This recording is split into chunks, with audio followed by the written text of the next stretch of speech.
எல்லோருக்கும் வணக்கம். ஜிஎஸ்டி சட்டம் மூலம் உங்கள் அனைவரையும் சந்திப்பதில் மிகுந்த மகிழ்ச்சி.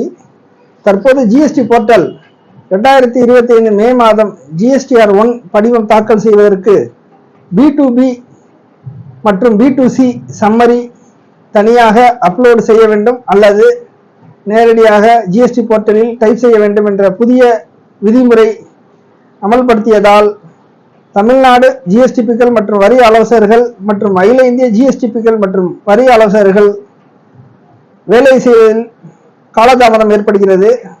அதனுடைய முழுமையான விவரத்தை பற்றிய ஒரு கழுகு பார்வைதான் தற்போது நீங்கள் பார்க்க போவது.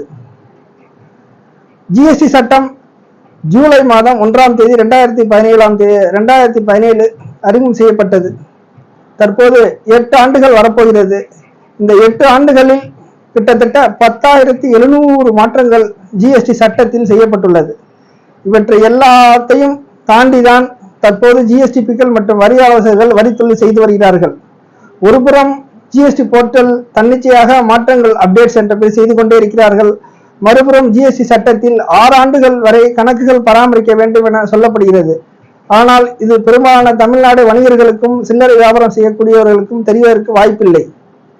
காரணம், எந்த ஒரு விஷயமும் சில குறிப்பிட்ட காலம் சொல்லி அதன் பிறகு செய்வதற்கு கால அவகாசம் கொடுத்து செய்யவில்லை என்றால் மட்டுமே தண்டனை வழங்க வேண்டும். ஆனால் இதற்கு நேர்மாறாக ஜிஎஸ்டி சட்டத்தில் குறிப்பாக ஜிஎஸ்டி போர்ட்டல் உடனடியாக எதிர்பார்ப்பது என்பது தடாலடியான விஷயங்கள் என்பது சகஜமாகி போனதால் பாதிப்பு என்பது வரி ஆலோசகர்கள் மற்றும் ஜிஎஸ்டிபிக்களுக்கு தான் அதிகம். மிகப்பெரிய ஒரு மன உளைச்சலையும் பொருளாதார சிக்கலை ஏற்படுத்துகிறது. சொல்ல போனால் விடிந்தா கல்யாணம் புடிடா பாக்குவத்தல அப்படின்னு சொல்லுவாங்க. கல்யாணம் என்பது 1000 காலத்து பயிர்.